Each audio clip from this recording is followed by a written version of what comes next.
राम रामचंद्राय रामभद्राय वेदसे रघुनाथ नाथाय रघुनाथाय नाथाय सीताया पतये नमः सीताया पतये नमः। कृष्णाय वासुदेवाय हरये परमात्मने प्रणतक्लेशनाशाय गोविन्दाय नमो नमः गोपालाय नमो नमः अच्युताय नमो नमः अनंताय नमो नमः श्री कृष्णाय नमो नमः श्री सद्गुरुदेवाय नमो नमः चरणकमलेभ्यो नमो नमः निज स्वरूपाय नमो नमः आत्मरूपाय नमो नमः संब सदा शिवाय नमो नमः नमो नमः नमः।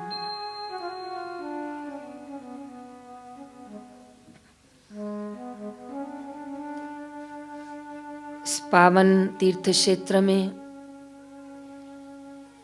जहाँ पूज्य श्री ने अपने पावन कर कमलों से इस सत्संग भवन का उद्घाटन किया है, यहाँ बापू जी की चरण रज पड़ी है और आप लोगों ने 2012 से इतने वर्षों तक शनिवार के नियम को पाला है। नित्य आप लोग यहाँ आते हैं, शनिवार के वार को पाठ करते हैं, सत्संग करते हैं, जप आदि करते हैं बापू जी के स्वास्थ्य के लिए, शीघ्र रिहाई के लिए।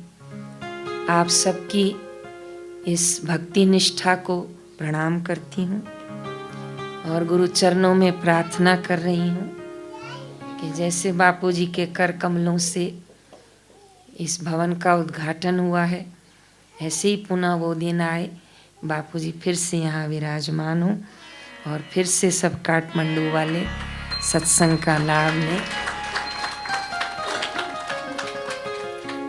और दिल से बताऊं तो बापू जी तो कल से ही काठमांडू आ गए हैं। कल भी कहा कि तुम बाद में पहुंचोगी, इससे पहले मैं पहुंचूंगा। तो कल से ही गुरुदेव हम सबके ऊपर कृपा बरसा रहे हैं, अंग संग हम सबके साथ हैं। बहुत अच्छा लगता है कब कि जब गुरुजन शिष्यों को याद करते हैं। शिष्य तो सदैव अपने गुरु को याद करता है, माला करता है, वंदना गाता है, प्रातःकाल उठ के दर्शन करता है, पर जब गुरु शिष्य को याद करते हैं तो बहुत आनंद आता है। हनुमान जी राम जी को याद करें तो स्वाभाविक है, क्योंकि वो हैं ही राम भक्त हनुमान। पर राम जी हनुमान जी को याद करें और कहें कि आप मुझे भरत के जैसे प्रिय हो, तुम मम भरत समान। प्रिय कैसे हो कि भरत के जैसे प्रिय हो, तो हनुमान जी का हृदय गदगद हो जाता है। ऐसे आज आप सबका हृदय गदगद हो गया है और कल आप अपनी झोलियों में प्रसाद पाएंगे तो और गदगद हो जाएंगे। मुझे तो मन में ऐसा विचार आ रहा है कि मैं कभी इतनी दूर आऊं, मैं सोच भी नहीं सकती हूँ। आप लोग वहाँ शिविरों में आते हो तो आप लोगों से मिलना हो जाता है, पर इतनी दूर पहाड़ियों पे आकर बैठेंगे जहाँ छत में पंखे ही नहीं हैं। तो कहा क्यों, तो कहा भाई यहाँ गर्मी होती ही नहीं है। और हम तो अच्छे खासे गर्मियों के कपड़े ले आए, पर हमको कल से शॉल पहना दी गई है। तो ऐसे स्थान पर मैं आऊँ, मुझे मेरे बस की बात नहीं लगती है। पर सिर पर बापू जी का हाथ है और रक्षा कवच उन्होंने देकर भेजा है, करुणा कृपा का। तो इतनी दूर लंबी यात्रा हमारे भाई बहनों को 40 घंटों से ऊपर सबको यहाँ आने में लग गया। तो तब समझ में आया कि हाँ, इसको विदेश क्यों कहते हैं। नहीं तो मुझे तो लगता था ये रहा नेपाल, पर वो मैप में ही लगता था। अब प्रत्यक्ष आए तो थोड़ा दूर लग रहा है। नारायण हरि, नारायण हरि। तो आप सबकी भावना है कि कुछ समय सत्संग गुरुदेव के प्रसाद का हमको भी मिले, क्योंकि इतनी दूर आना, व्यवस्था करना बहुत मुश्किल होता है। तो सार बात पे ऐसा आना चाहूँगी मैं कि आज आप लोगों को घर बैठे गुरु कृपा का प्रसाद मिला है। आज घर बैठे आपको बापूजी ने याद किया है, गुरुदेव ने आप सबकी झोलियों में प्रसाद डाला है, तो निस्संदेह ये गुरुदेव की कृपा है। पर एक चीज़ मुझे और नज़र आ रही है, वो आप लोगों की निष्ठा। भाई साहब आए अहमदाबाद और लिखवा कर गए कि हमको कार्यक्रम चाहिए, और अर्जी चली गई गुरुदेव तक। फिर गुरुदेव ने इनकी प्रार्थना स्वीकार की। तो प्रार्थना स्वीकार कब हुई? जब इनकी निष्ठा दृढ़ थी। निष्ठा समझते हैं ना, दृढ़ता। तो जब निष्ठा दृढ़ होती है ना, तो फिर गुरु कृपा अवश्य बरसती है। माँ पार्वती ने ठान लिया कि वरहूँ तो शंभु न तो रहूँ कुंवारी।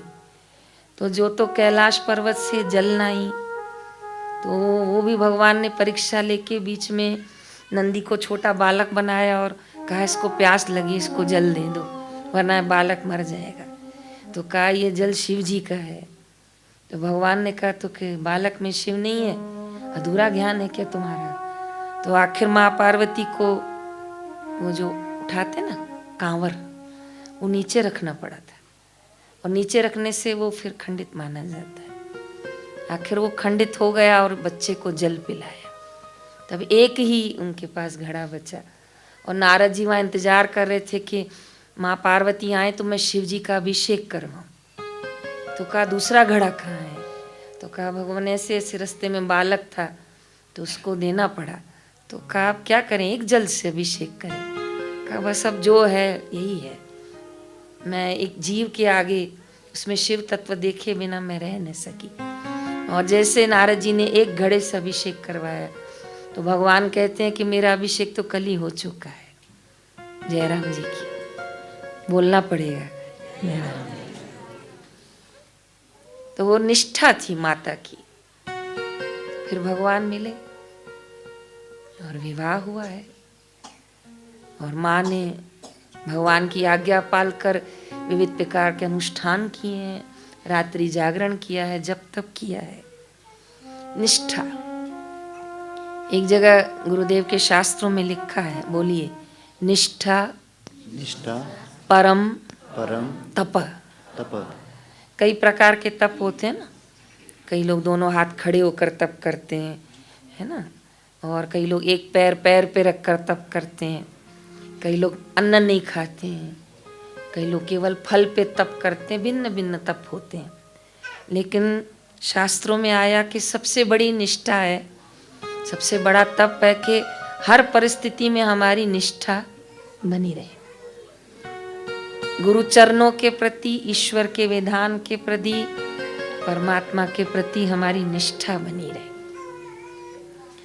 देखिए परिस्थितियां तो आएंगी और जाएंगी। मेरी यहाँ कई माताएं गृहस्थी बैठी हैं। मैं आपसे एक प्रश्न करूंगी, आपने जिस समय पति से विवाह किया था और उस समय जो परिस्थितियां थीं, अच्छी या बुरी जो भी, क्या वो आज वैसी हैं? नहीं। हो सकता है आपने जब काम किया, उनसे शादी की हो, तो उनका काम दाल रोटी वाला हो, और आज गुरु कृपा से वो संपन्न हुए हो। और ऐसा भी हो सकता है कि जिस समय विवाह हुआ हो, धूमधाम से हुआ हो, बहुत अच्छा हो, फिर उनकी परिस्थिति थोड़ी डावाडोल हुई है। तो ऊंचे से नीची भी हो सकती है, नीचे से ऊंची भी हो सकती है। लेकिन क्या उन ऊंची नीची परिस्थितियों में आपने उनका संग छोड़ दिया क्या? नहीं। साथ छोड़ा उनका? नहीं छोड़ा। इतना पक्का रखा कि जो होगा देखा जाए। भाग्य से तुम्हारे संग जुड़े, अब तुम्हारा सुख हमारा, हमारा सुख तुम्हारा। लेकिन ये अधूरा है, तुम्हारा दुख भी हमारा और हमारा दुख भी अब तुम्हारा, अब जो होगा वो साथ में होगा। तो ये क्या है? ये नारी की निष्ठा है। किसके प्रति? उसके धर्म के प्रति। ये निष्ठा है उसकी अपने पति के प्रति। मैं घर में गई थी तो मकान छोटा था उनका, हमारी गुरु बहन की माता थी वो, और उनके छोटे बेटे का नया मकान बन गया, अच्छा बना है। तो छोटा बेटा बार बार माँ को कहता था कि हमारे साथ चल के रहो, लेकिन वो 2 दिन आती फिर छोटे घर में आके रहती। तो एक दिन उनके बेटे ने कहा कि पूछो मेरे से नाराज है क्या? मुझे तो बताती नहीं है। फिर मैंने बोला माँ इतना अच्छा बड़ा घर बन गया है छोटे बेटे का, तो वहाँ जाके रहो। तो कहा बहन जी जो बोलोगे करूँगी, पर ये घर नहीं छोड़ूंगी। मैंने कहा घर छोटा है, कब तक रहोगी? कहा जब तक रहूँगी इसी में रहूँगी। तो मैंने कहा पर क्यों? तो कहा मैं अपने पति के साथ ब्याह कर इस घर में आई थी, और मैंने सुख दुख उनके साथ इसी घर में लिए हैं, और वो यात्रा पूरी किए तो भी इसी घर से किए, और मैं भी अपनी यात्रा पूरी करूँगी। तो अब उसको क्या कहूँ मैं? वहाँ 100 सुख खड़े थे, वहाँ 2 कक्ष थे, नहीं जाऊंगी। तो मैंने ना उनसे शिक्षा ली कि इनका तो नश्वर जगत का नश्वर पति था, और इनको पता था आज नहीं तो कल किसी न किसी का साथ तो छूटना है, पर तो भी वो उस स्थान को भी नहीं छोड़ रही है जहां पर वो उनके साथ आई है। तो अगर एक गृहस्थी नारी की अपने गृहस्थ आश्रम के प्रति, अपने पति के प्रति इतनी निष्ठा हो सकती है, तो एक साधक की, एक भक्त की अपने गुरु के प्रति, अपने भगवान के प्रति इससे कई गुना निष्ठा भी तो हो सकती है। और उसी निष्ठा के बल पर तो प्रहलाद ने ईश्वर को पाया, वरना उसके पिताजी ने तो कहा कि ये मेरा शत्रु है, इसका नाम लेना बंद कर दे। लेकिन उनकी निष्ठा थी तो होलिका तक अग्नि जली, और प्रकृति ने करवट बदल दी, होलिका माई जल गई, प्रहलाद बच गए। कथा पता होगी सबको। तो निष्ठा परम तप, बोलिए तो।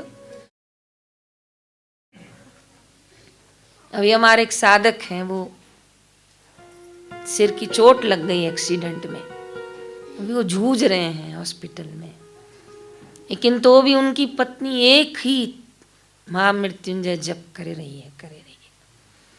तो ये उसका तप हो रहा है जयराम जी की। तो मैं आज निवेदन करूंगी इस छोटे से प्यारे गुरु मंदिर में, जो पहाड़ों के बीच में बहुत सुंदर लग रहा है। सुबह देखो तो सूर्य उदय एकदम सामने, और रात्रि को मैं उठी तो एकदम चंद्र उदय भी सामने हो रहा था। बहुत प्यारा दृश्य है।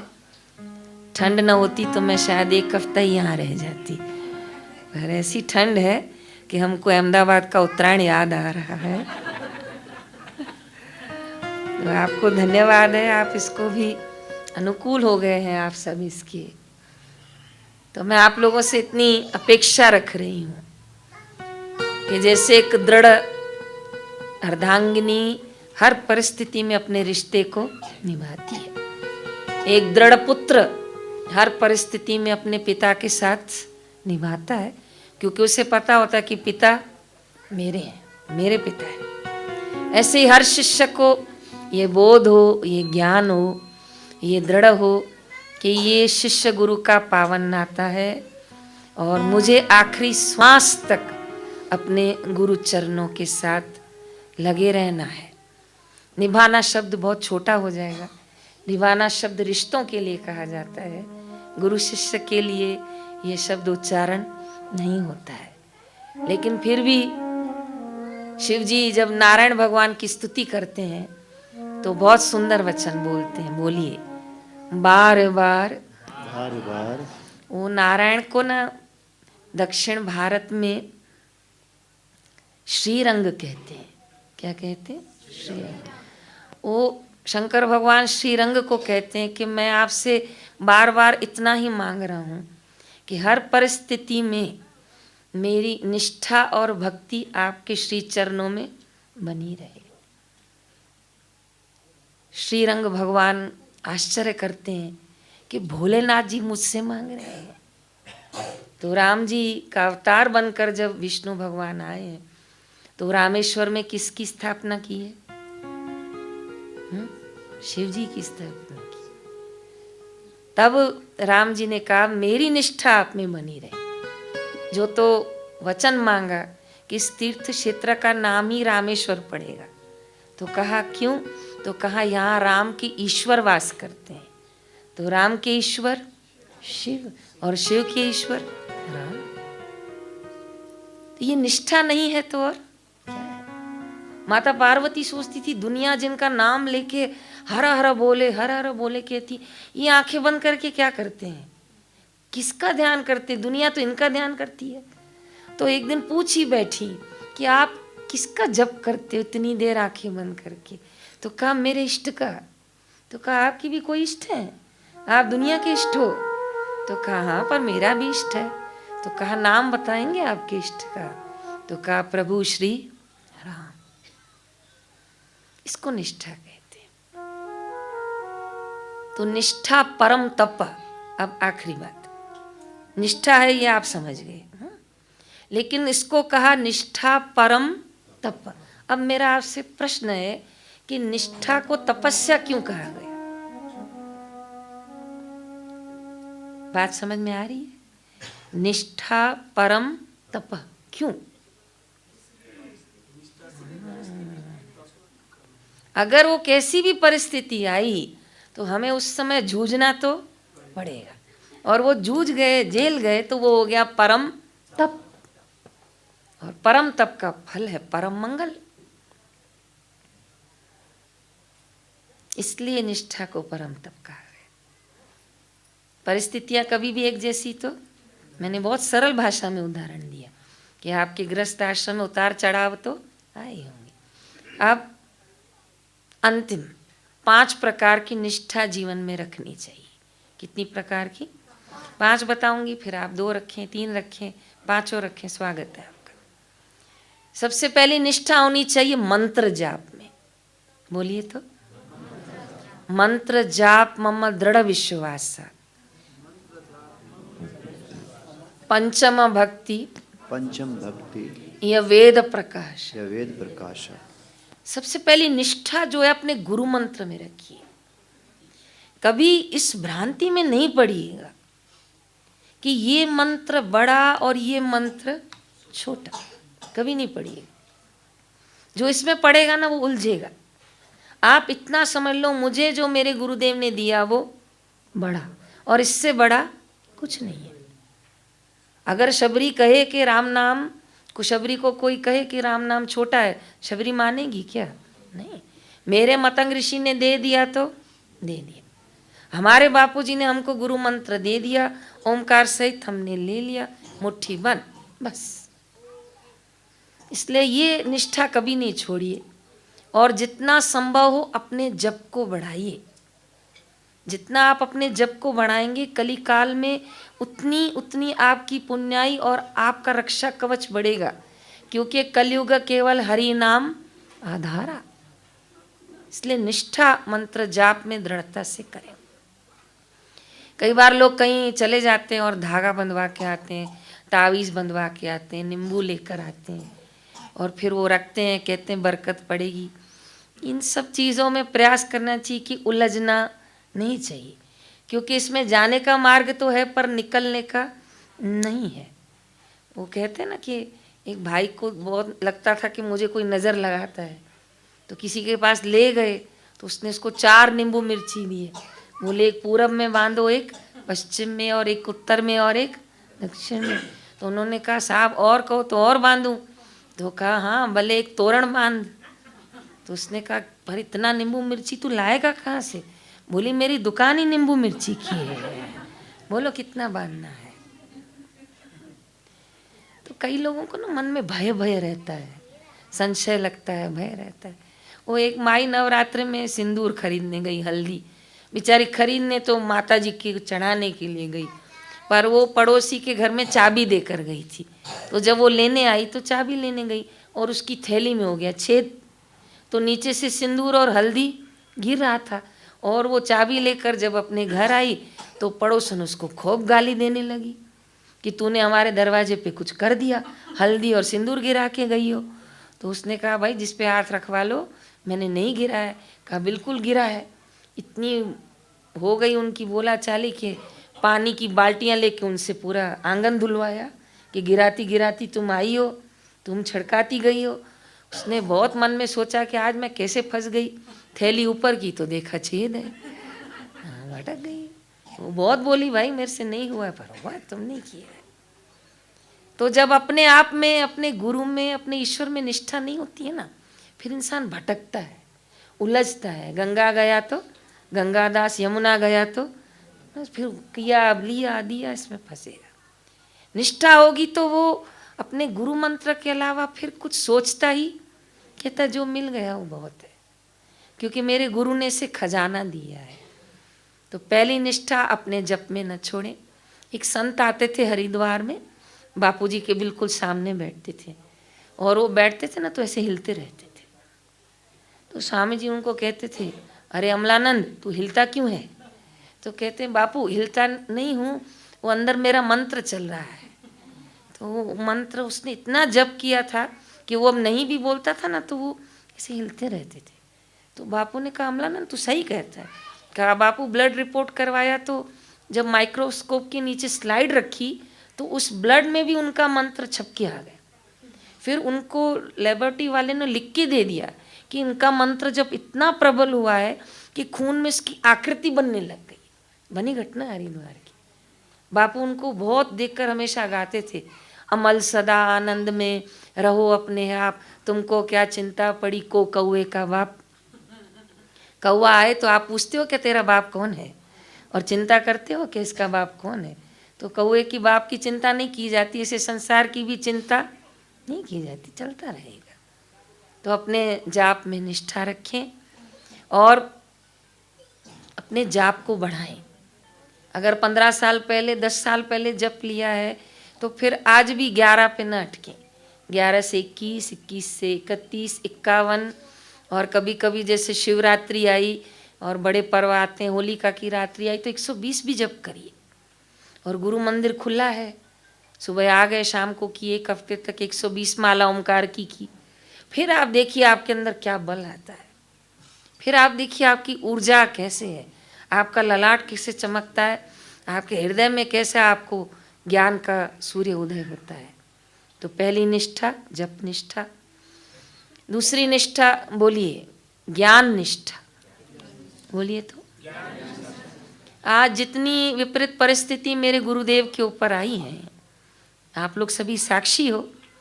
देश पार आपने बापूजी को चुना है, तो मैं ऐसा मानती हूँ कि आपकी इस जन्म का पुण्य नहीं है, यह आपके जन्मों जन्मों का पुण्य है।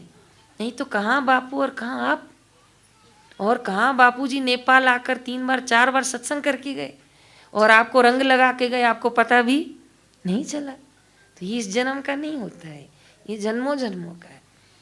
लेकिन आपको क्या लेना है कि जैसी आपकी निष्ठा है ना बापू के ज्ञान के प्रति, बस उस निष्ठा को बनाए रखना। संतों से क्या लिया जाता है बताइए? प्रसाद, ज्ञान। प्रसाद दे तो उनकी मौज, नहीं दे तो उनकी मौज। आशीर्वाद दे तो उनकी मौज, नहीं दे तो उनकी मौज। पर संतों के पास लिया जाता है ज्ञान। जिस दिन बापूजी जोधपुर गए थे तब शाम का समय था, और वहाँ के जो जेलर साहब थे उन्होंने बापूजी को पूछा था कि आपको आश्रम से कुछ चाहिए तो मुझे हुक्म कीजिए, मैं मंगवा देता हूँ। बापू ने कहा अगर तेको सेवा में है रुचि तो आश्रम संदेशा भेज, मेरे को योग वशिष्ठ महारामायण भिजवा दे। तो आश्रम संदेशा आया था, तो एक हमारा गुरु भाई चटाई और योग वशिष्ठ महारामायण लेकर जोधपुर के निवास पर पहुंचा, और जो सेवक था वो पढ़े, और बापू अपने आत्मानंद में मस्त, आत्मानंद में मस्त है। करे वेदांती खेल, भक्ति योग और ज्ञान का सतगुरु करते मेल। एक महापुरुष जंगल से जा रहे थे, मस्ती थी फकीरी, शुद्ध भाषा में कहते हैं अघोरी। एकदम आनंदमय मस्ती में थे, कौपीन पड़ा हुआ था बस। लेकिन वो जहाँ से गुजर रहे थे वहाँ रानी का कुंड था और रानी अपने दासियों के साथ नहा रही थी। रानी को लगा इनको मर्यादा रखनी चाहिए थी, ऐसे कैसे मेरे सामने से जा रहे हैं। और उनको तो क्या रानी और क्या राजा, वो फकीरी कुछ न्यारी होती है। चिदानंद रूप शिवो हम शिवो हम, तो उनको बहुत इशारा किया यहाँ से जाओ, पर वो यहाँ से यहीं जा रहे थे। जब वो नहीं उनकी ओर देखे ना बोले, रानी को बड़ा क्रोध आया, तो आज्ञा दे दी वजीर को कि इनका हाथ काट दो। तो उन्होंने उनका हाथ काट दिया, हाथ लटक रहा है, खून की धारा बह रही है। चलते चलते आगे के गांव में गए, गांव वालों ने देखा ये क्या हुआ, तो उन्होंने हल्दी डालकर, कपड़े डाल डालकर उसको खून को बंद किया। तो वो रात्रि को जाके एक पेड़ के नीचे बैठ गए।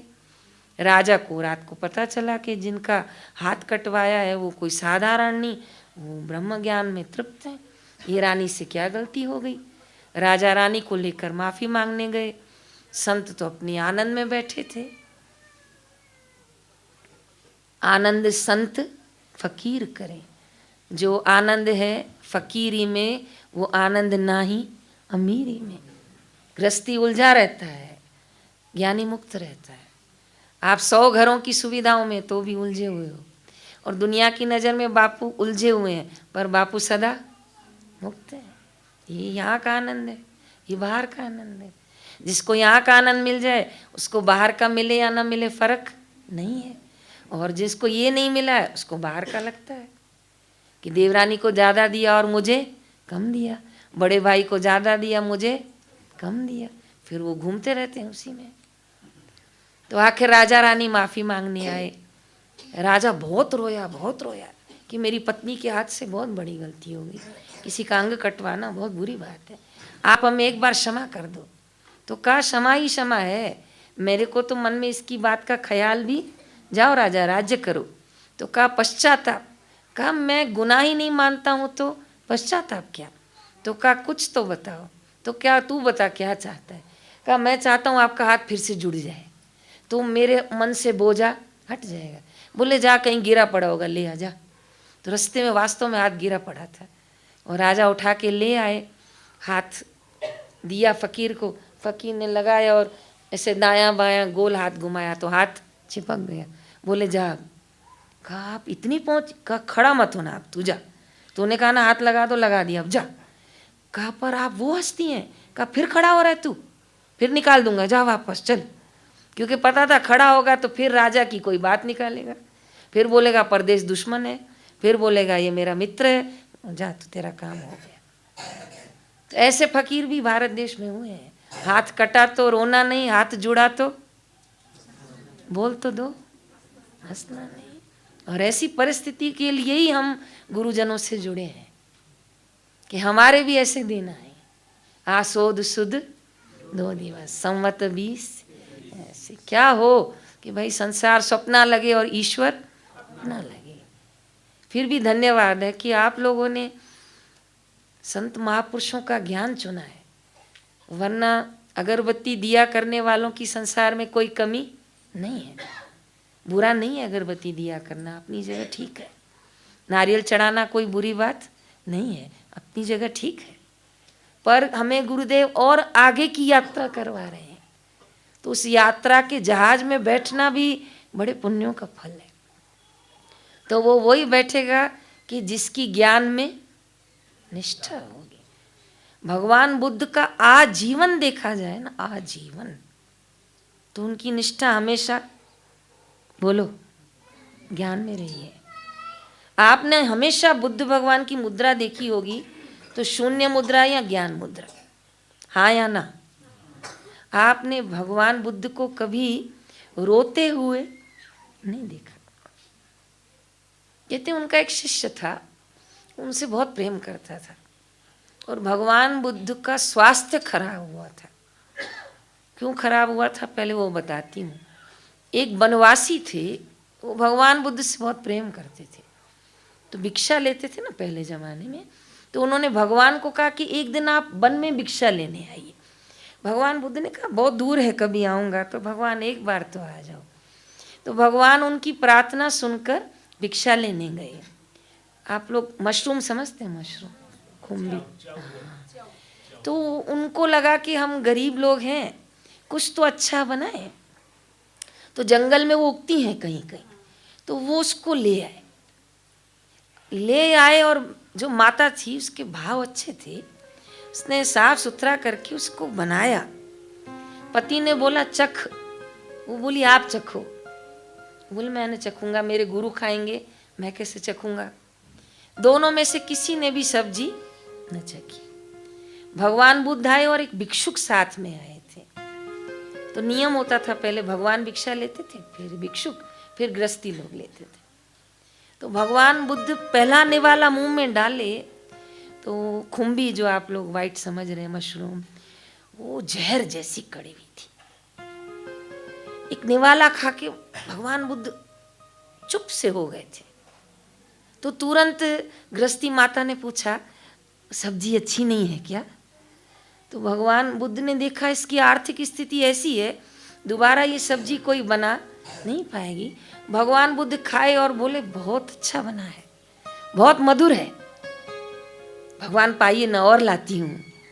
और भगवान बुद्ध प्रेम से खा तो गए, लेकिन जब भिक्षुक खाने बैठा तो एक निवाले में उसने निवाला थूक दिया। क्या ये भोजन बना है? जहर जैसा है ये।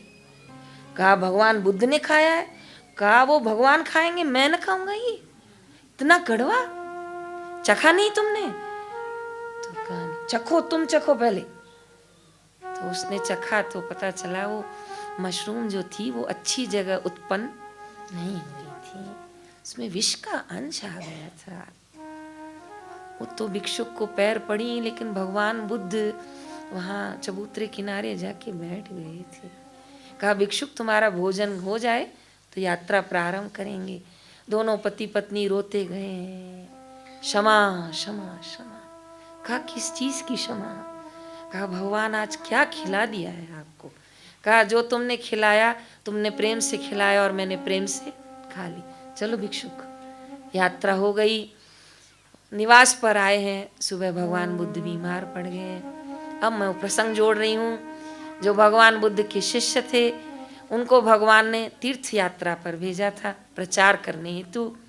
तो उसने कहा था भगवान कहीं ऐसा ना हो कि मैं यात्रा पे जाऊं तो आप ये संसार न छोड़ दें। तो कहा नहीं छोड़ूंगा, छोड़ूंगा तो तुम्हारे तक संदेश आएगा। 3 दिन में भगवान की काया नीली पड़ने लगी है। पहले जमाने में इतनी सुविधाएं और व्यवस्थाएं नहीं थी। देश देशांतर संदेशा फैलता गया। भगवान बुद्ध का काया छोड़ने का समय आया है। और जो भिक्षुक था कहीं दूर प्रचार के लिए गया था, वो भी वहाँ से दौड़ा दौड़ा निकला। पर यहाँ भगवान की देह नीली पड़ती जा रही थी और भगवान ने भिक्षुकों को कहा था आखिरी दर्शन उस तक रखना, फिर यथाक्रम। और जब वो आया है तब भगवान की काया बिल्कुल शांत हो गई है। लेकिन उन्होंने चरण छूकर कहा कि आपने मुझे वचन दिया था कि आप मेरे आए बिना जाएंगे नहीं।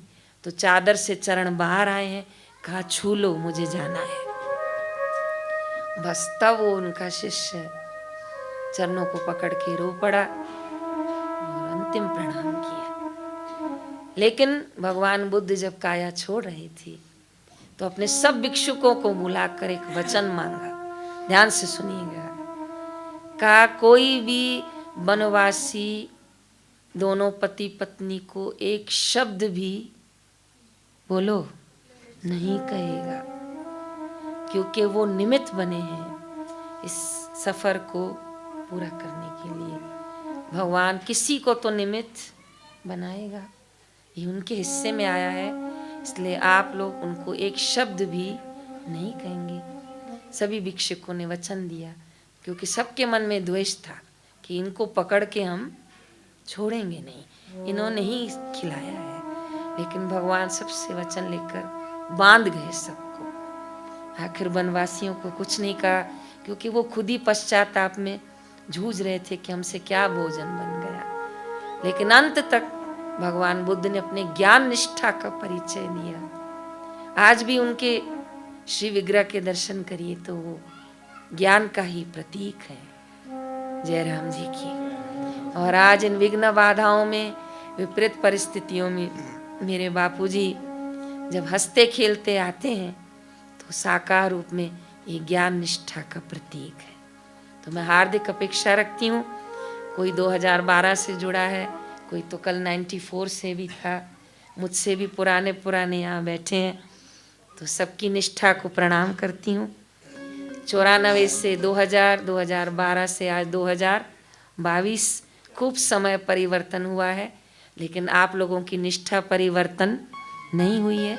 तो आज यही गुरुद्वार पर मांगिएगा कि अंतिम श्वास तक हमारी ज्ञान निष्ठा में परिवर्तन न हो। तो पहली निष्ठा जप निष्ठा, दूसरी निष्ठा ज्ञान निष्ठा, तीसरी निष्ठा सत्संग की निष्ठा। बोलिए तो सत्संग। एक घड़ी आधी घड़ी आधी में तुलसी संगत साधकी हरे कोटि। भगवान शंकर की निष्ठा किसमें? सत्संग में है। सप्तऋषियों की निष्ठा किसमें? सत्संग में है। उद्धव की निष्ठा किसमें? सत्संग में। अर्जुन की निष्ठा किसमें? भगवान बुद्ध की निष्ठा किसमें? गुरु वशिष्ठ की निष्ठा किसमें? स्वामी राम तीर्थ की निष्ठा किसमें? सत्संग। जितने महात्माओं का आप नाम ले लीजिए, सब लोगों ने, महापुरुषों ने सत्संग किया है। 4 दिन पहले सूरत के मंच पे बच्चों ने नाटिका की, माता मैनावती और राजा गोपीचंद।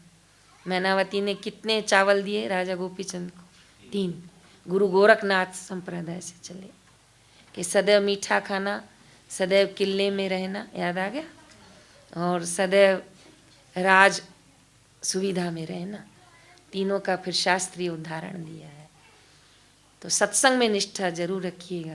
कहते हैं ना, प्राण जाए पर आप ये पक्का कीजिएगा, प्राण जाए पर हमारी सत्संग में निष्ठा ना जाए। कुछ ना करें ना, रात को कितने भी थके हों, लेकिन रात को फिर थोड़ी देर सोने से पहले सत्संग। सुबह उठें, कुछ नहीं, श्वासों को गिना, फिर थोड़ी देर सत्संग। भले माला करते समय सत्संग न सुनिए, पर सुबह और शाम शांत चित्त होकर, घर में कोई नहीं हो तो तात्विक सत्संग चलाइए। बापूजी का योग वशिष्ठ, अष्टावक्र गीता चलाइए, देखिए कैसा आप आनंद ग्रहण करते हैं। तो आज 10 सालों से हमें बापूजी के साकार दर्शन नहीं हुए, फिर भी आप सूरत में देखते हजारों की भीड़ थी। उत्तरायण पे कई लोग आए थे, हजारों की भीड़ थी। वो सब आज तक टिके बैठे हैं। अगर पूछोगे ना बहन क्यों, तो मैं कहूँगी कि उनकी निष्ठा है किसमें? सत्संग में। बापूजी के सत्संग में निष्ठा है, इसलिए वो कभी जीवन में डगमगाएंगे नहीं। तो पहली निष्ठा बोलिए मंत्र जाप, दूसरी निष्ठा ज्ञान, तीसरी निष्ठा सत्संग, चौथी निष्ठा कभी न छोड़िएगा सेवा। सेवा में निष्ठा रखिएगा। भले आपका शरीर साथ नहीं दे तो भी 2 पतल उठाकर जरूर कचरा पेटी में डाल के जाइएगा कि मेरे से इतनी भी सेवा हो गई। कुछ नहीं तो एक झाड़ू खरीद के रख लीजिएगा, ये मेरी सेवा हो गई। कुछ न हुआ तो मैंने कुछ डाल दिया, कोई तन से, कोई मन से, कोई धन से, कुछ सेवा तो जरूर कीजिए। इसमें निष्ठा रखिए। अगर हनुमान जी ने राम जी की कृपा पाई तो किस भावना से पाई? सेवा भावना। आज ऋषि प्रसाद आपके समाज तक आ रहा है। एक एक वस्तु आने में यहाँ कितनी मेहनत लग रही है, लेकिन ऋषि प्रसाद आप तक पहुँच रहा है, तो ये क्या है? सेवा में निष्ठा है। पहुँचाने वालों ने ठाना है कि हम ये घर घर तक पहुँचाएंगे।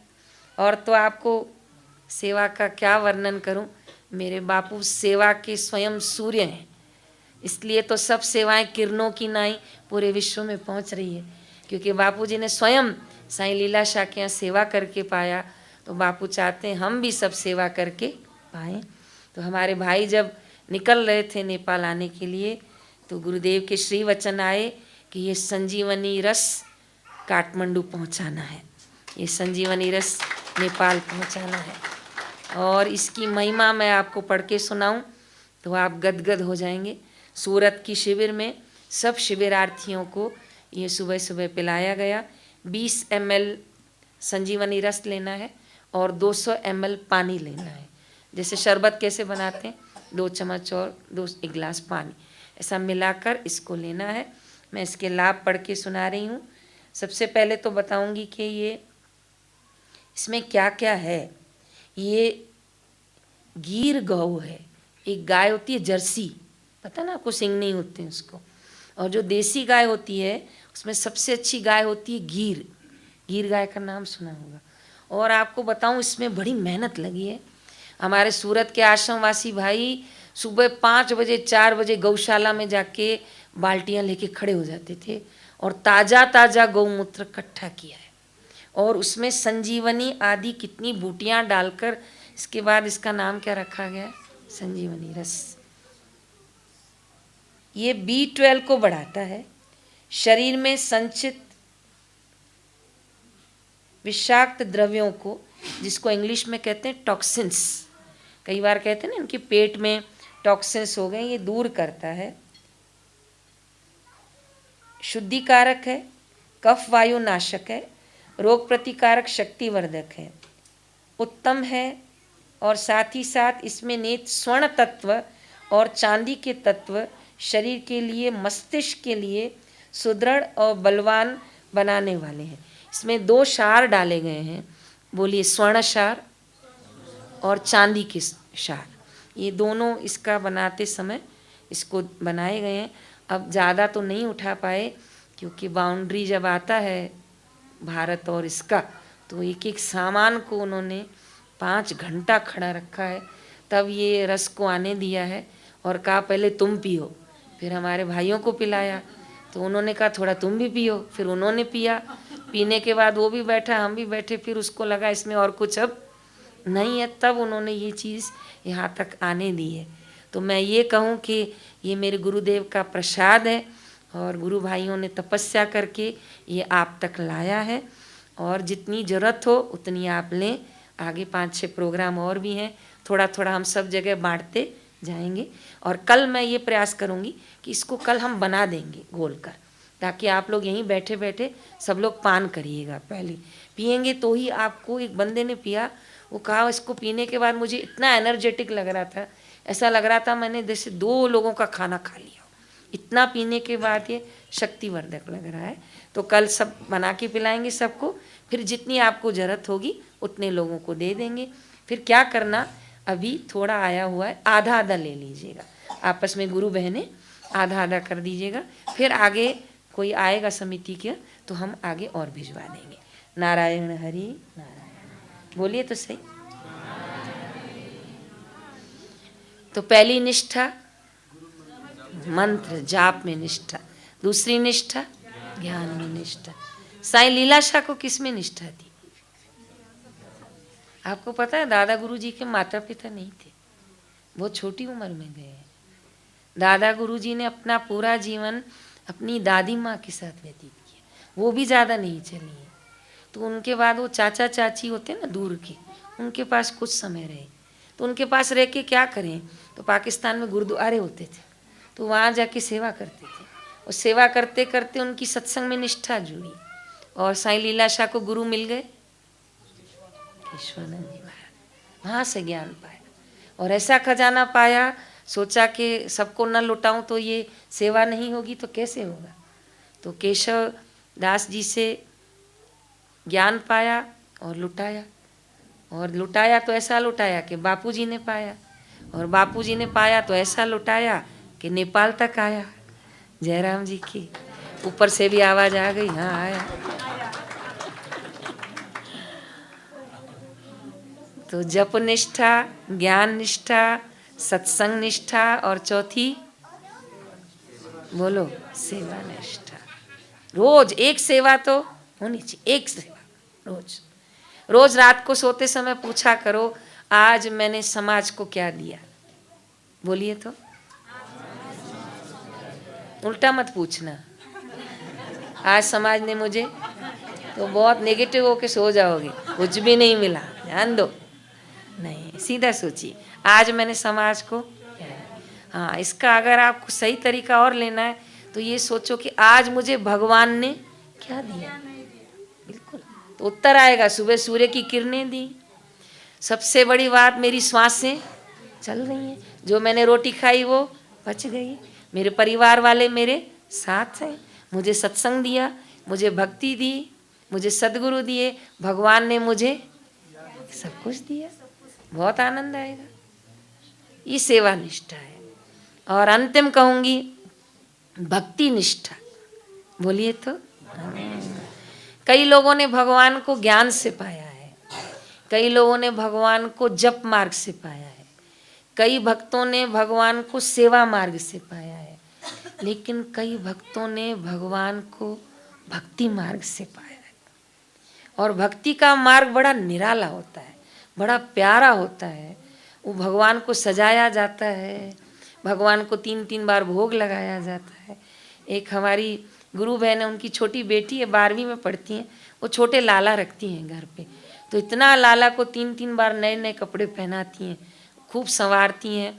और ठंडी चलती है तो छोटा कूलर लगा के देती हैं, गर्मी में, ठंडी में भी उनको स्वेटर पहनाती हैं, हीटर लगा के देती हैं, बारिश में छाता देती हैं। लेकिन एक दिन उनकी माताजी ने बताया कि बहन जी भक्ति तक तो ठीक थी पर ज्ञान में विफल गई। तो मैंने कहा क्या हुआ? कहा रोज़ पेपर देने जाता थी, काना को भोग लगाती थी तुलसी, फिर खाती थी, और रोज़ कहती थी भगवान मुझे पास कर देगा तो मैं आपको नए नए कपड़े सिल दूंगी। लेकिन ये हो गई एक सब्जेक्ट में फेल हो गई। तो शाम को जब मैं उठी तो मंदिर में काना ही नहीं थे। तो मैंने कहा भाई काना कहाँ गए? कोई जवाब ही नहीं दे, और ये चुपचाप कमरे में बैठी है। मुझे लगा इसी ने कुछ गड़बड़ की है, तो कान पकड़ा जोर से, काना कहाँ है? बैठा है पीपल के नीचे। तो कहा क्यों? तो मैं छोड़ आई। तो कहा काना को पीपल पे छोड़ आई? कहा इतना सा काम नहीं करता, 3-3 बार खाना खिलाती हूँ, 3-3 बार कपड़े बदलती हूँ, उसने मुझे फेल कर दिया, मैं भी बाहर करके बैठा वाखा। हाय हाय, माँ ने कहा ये तेरी भक्ति है। और माँ जाके काना से माफ़ी मांग के काना को फिर से ले आई। तो इसकी भक्ति तो थी लेकिन ज्ञान निष्ठा नहीं थी कि मेरे पढ़ने में कोई कमी रही होगी। तो एक आखिरी उदाहरण पूरा करती हूँ। जगन्नाथपुरी नाम सुना होगा। वहाँ के कुछ संत महात्मा थे, उन्होंने एक सेठ को कहा कि हमको एक बार वृंदावन ले जाओ ना, हमारे पास पैसा नहीं है। तो सेठ भी दिल वाला था, बोला ले जाऊंगा पक्का, तुम्हारा सबका आना जाना रहना मेरी तरफ से, कोई भगवान के दर्शन करे अच्छा है चलो। वो सबको ले गया, 7-8 महात्मा थे। तो एक महात्मा छोटे काना रखते थे, तो वो सुबह सुबह सब हाथ पैर धोए, वृंदावन मथुरा आने की तैयारी थी। तो उसने काना को थोड़ा ऊपर रख दिया कि नीचे धूल मिट्टी उड़ेंगे, काना छोटे हैं, तो ऊपर रखा। और जब मथुरा आया तो जल्दी उतरो जल्दी उतरो, सब उतर तो गए पर काना को उतारना भूल गए। अब पहुंच गए आश्रम, वहाँ नहाया तो भी याद नहीं। वो नहाया धोया सब किया, लेकिन जब खाना खाने बैठे तब उनका नियम था कि वो जो खाते थे पहले भगवान को भोग लगाया। वहाँ जाके उनको याद आ गया कि भोग तो लगाऊं तब जब तो खाना हूँ, कहाँ है? बोले उस सीट पे ऊपर। ओहो, फूट फूट के रोने लग गए, मैं खाना नहीं खाऊंगा। तो कहा क्यों? तो कहा मेरे काना ला दो। गए कहा काना तो आगरा से आ गए। तो कहा अब क्या होगा? कुछ नहीं होगा। बोले दिल्ली पहुंचेंगे वो तो थोड़ी देर में। तो कहा कुछ भी करो, काना को उतारो। कहा नहीं उतरेंगे। वो बोला मैं जा रहा हूँ स्टेशन। बोले भले जा, मैं गाड़ी देता हूँ। तो कोई 2 जन मिलके वो गाड़ी पे गए दौड़े 1.5 घंटा हो गया था इनको, तो नहाया धोया, दौड़े गए और बोला भाई ये पूरी एक्सप्रेस जगन्नाथ से आई थी। बोले हाँ वो 6 नंबर पे खड़ी है, ट्रेन खराब हो गया है। कहा अच्छा। तो दौड़े S7 में गए, ऊपर काना बैठे और तुरंत काना को ऐसे हाथ में ले लिया जैसे बच्चे को गोद में ले लिया। और टीसी साहब बोले क्यों दौड़े आ रहे हो, क्या हुआ? तो कहा हमारे काना छूट गए थे। कहा ले जाओ, कब से ट्रेन बंद करके रखी है। और जैसे काना को नीचे उतारा, सबने उनको हाथ जोड़ा। कहा हम सोचे ट्रेन क्यों नहीं चल रही, ठीक करके हम थक गए। जब उन्होंने काना को नीचे उतारा, प्रणाम किया, तो 10 मिनट में कहते हैं ट्रेन वहाँ से चल पड़ी। एक कल्याण पत्रिका थी ना गोरखपुर की, उसमें ये अनुभव छपा। तो कहा उसकी भक्ति की निष्ठा थी। किसकी निष्ठा थी? भक्ति। उसको कितना बोला चिंता नहीं कर, वृंदावन में बहुत काना मिलते, नया खरीद लेना। बोले नहीं, मेरे काना को ही लाऊंगा, वो मेरे काना है। तो जो मेरा काना होता है, वो जो मेरा गुरु होता है, मेरे साईं होते हैं, तो जो मेरापन होता है ना, तो आनंद आता है कि बच्चा किसका है, मेरा है। बापू बोलते हैं एक चप्पल से भी तुम लोगों को बहुत प्रेम होता है। बोलते हैं ना कुत्ता आता है तो उसको भगाते हैं, क्यों? तो बोले चप्पल मेरा है। तो जब भक्ति आती है ना, तब भक्त सोचता है कि भगवान मेरा है और मैं भगवान का हूँ। तो आज आपकी निष्ठा थी सत्संग के प्रति, आप लोगों की निष्ठा है गुरु के प्रति, आप लोगों की निष्ठा है सेवा भावना कि सत्संग का एक सत्र आप लोगों ने और पाना चाहा कि थोड़ी देर और सत्संग हो जाए। तो खूब खूब साधुवाद समिति को, इतनी दूर हमको बुलाया है, तीर्थमय क्षेत्र है, चारों तरफ बहुत पावन वातावरण है और सुंदर सा छोटा सत्संग भवन, वो भी बापू ने चरण रज डाले हैं। तो आप भाग्यशाली हैं। तो आपकी साधना को प्रणाम, आपकी सेवा को प्रणाम, आपकी भक्ति को भी प्रणाम। ओम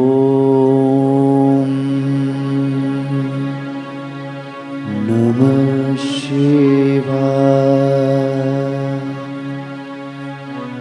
ओम नमः शिवाय।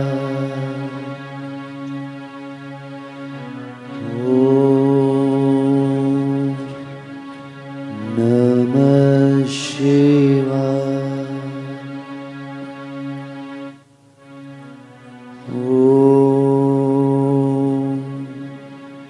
नमः शिवाय। ओम नमः शिवाय। ओम नमः शिवाय। ओम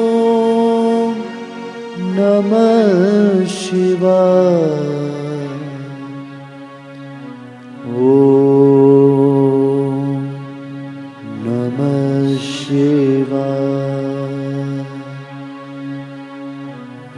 ओम नमः शिवाय। ओम नमः शिवाय। ओम नमः शिवाय। ओम नमः शिवाय। ओम नमः शिवाय। ओम नमः शिवाय।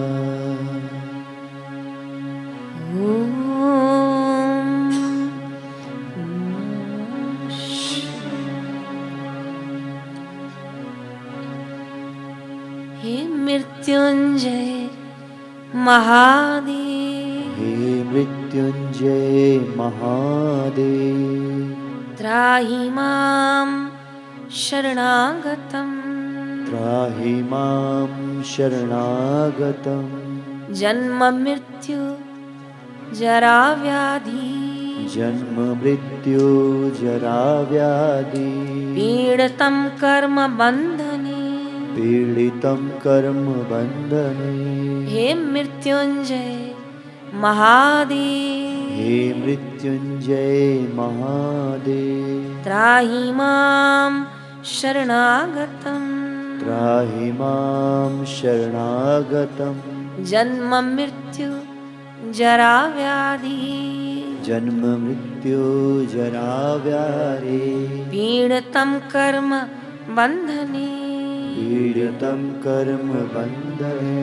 हे मृत्युंजय महादेव, हे मृत्युंजय महादेव, त्राहि मां शरणागतं, त्राहि मां शरणागतं, जन्म मृत्यु जरा व्याधि, जन्म मृत्यु जरा व्याधि, पीडितं कर्म बन्धने, पीडित कर्म बंधने।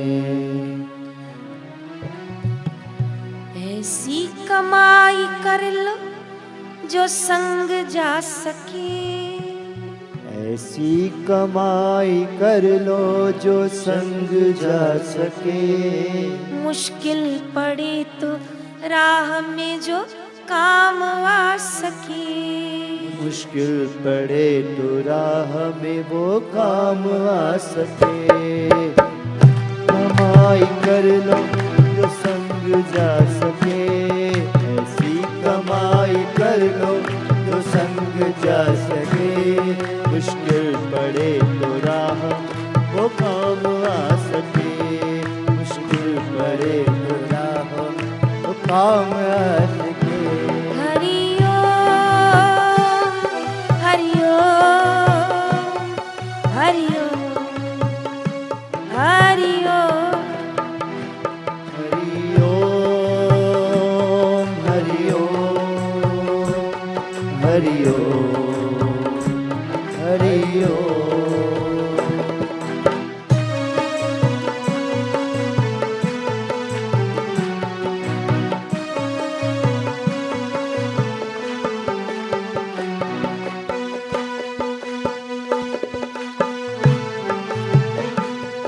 संसार में आता कोई साथी नजर नहीं।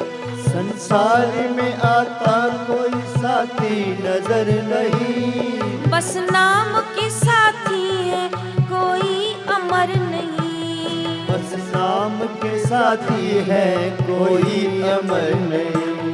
गुरु नाम है आधारा। हरि नाम है आधारा जो संग जा सके। नाम है आधारा जो संग जा सके। मुश्किल पड़े तो राह में वो काम आ सके। मुश्किल पड़े तो राह में वो काम आ सके। ऐसी कमाई कर लो जो संग जा सके। ऐसी कमाई कर लो संग जा सके। मुश्किल पड़े तो राह में वो काम आ सके। मुश्किल पड़े तो राह वो काम आ सके। हरि ओम हरि हरि ओम हरि हरि ओम हरि हरि ओम। शिव शिव शिव शिव ओम शिव शिव ओम शिव शिव ओम।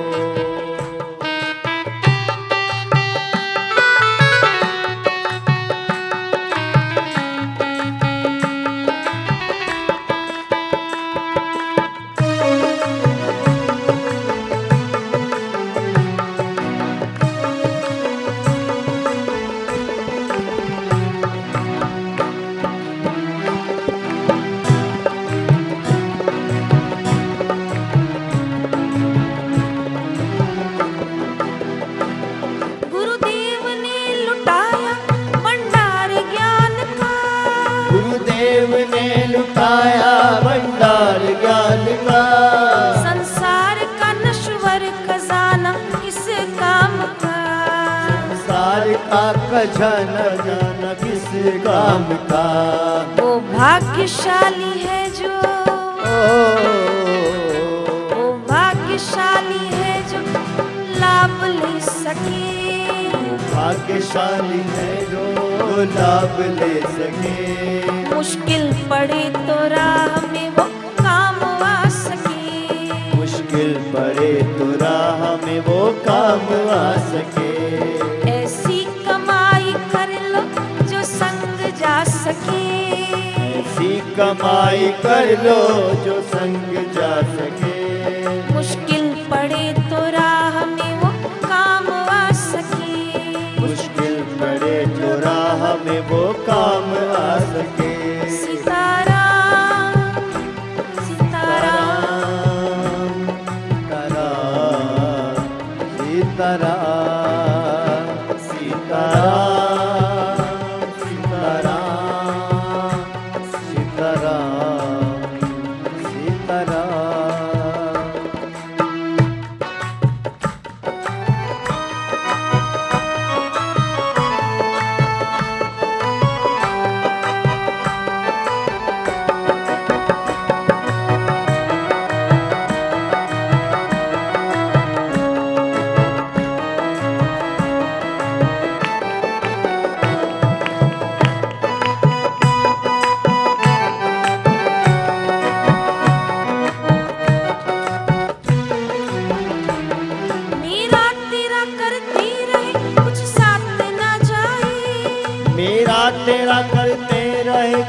साथ न जाए। जो मिट्टी के ढेर पे कुछ बन नहीं पाए, जो मिट्टी के ढेर थे कुछ बन नहीं पाए। ये सतगुरु की वाणी, ये सतगुरु की वाणी से भक्ति पा सके। सतगुरु की वाणी से भक्ति पा सके। मुश्किल पड़े तो राह में वो काम आ सके। मुश्किल पड़े तो राह में वो काम आ सके। ऐसी कमाई कर लो जो संग जा सके। ऐसी कमाई कर लो जो संग जा सके। मुश्किल पड़े तो राह में वो काम आ सके। पड़े तो राह में वो काम आ सके। तेरा नाम सच्चा नाम, तेरा नाम प्यारा नाम, तेरा नाम साचा नाम, तेरा नाम साचा नाम, तेरा नाम प्यारा नाम, तेरा नाम गुरुदेव गुरुदेव प्यारा नाम। गुरुदेव गुरुदेव गुरुदेव गुरुदेव गुरुदेव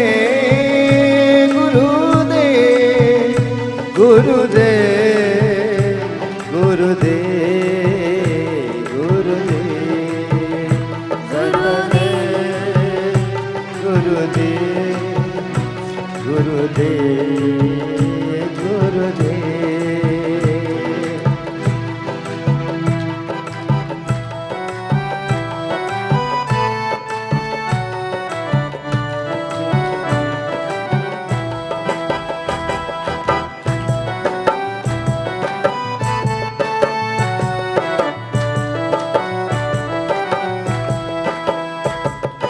भक्ति का दान हमें दे दो, गीता का ज्ञान हमें दे दो। गीता ज्ञान हमें दे दो। गीता का ज्ञान हमें दे दो। भक्ति का दान हमें दे दो, गीता का ज्ञान दे दो। भक्ति का ज्ञान हमें दे दो। गीता का ज्ञान हमें दे दो। तेरे चरणों में जो भी आता भक्ति के रस को वो है पाता। तेरे चरणों में जो भी आता भक्ति के रस को वो है पाता। हम भी आए चरणों में तेरे, पार लगा दो सतगुरु मेरे। हम भी आए चरणों में तेरे, पार लगा दो सतगुरु मेरे। गीता ज्ञान हमें दे दो। गीता का ज्ञान हमें दे दो।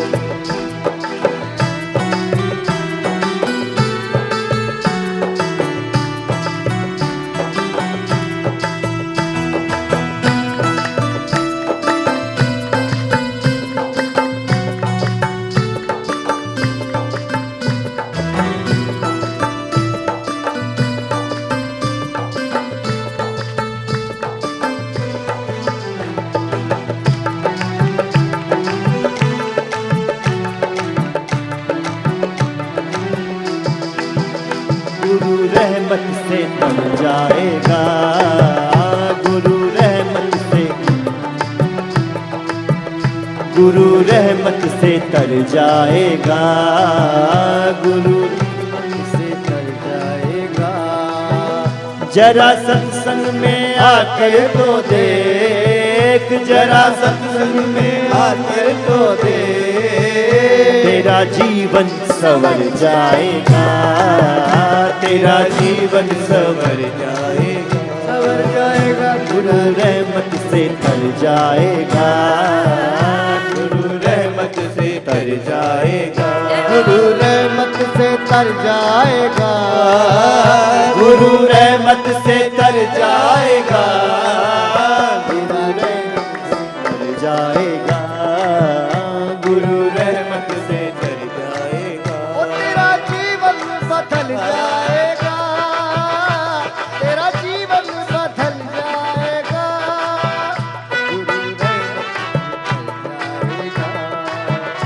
गुरु रहमत से तर जाएगा। स्थान पे खड़े हो सकते हो। हरे हरे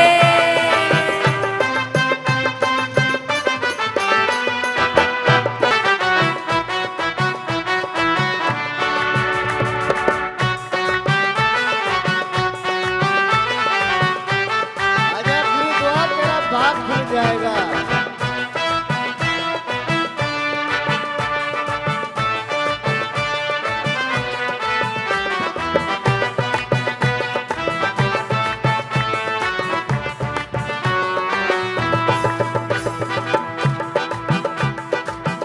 गुरु दर पे तो आकर तो देख, गुरु दर पे तो आकर तो देख, गुरु दर पे तो आकर तो देख, गुरु दर पे तो आकर तो देख। तू 84 से छूट जाएगा, तू 84 से छूट जाएगा, तेरा बंधन ही कट जाएगा, तेरा बंधन ही कट जाएगा।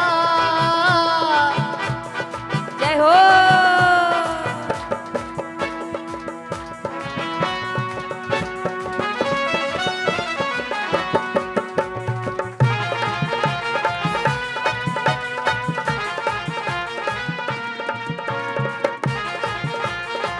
अरे बोल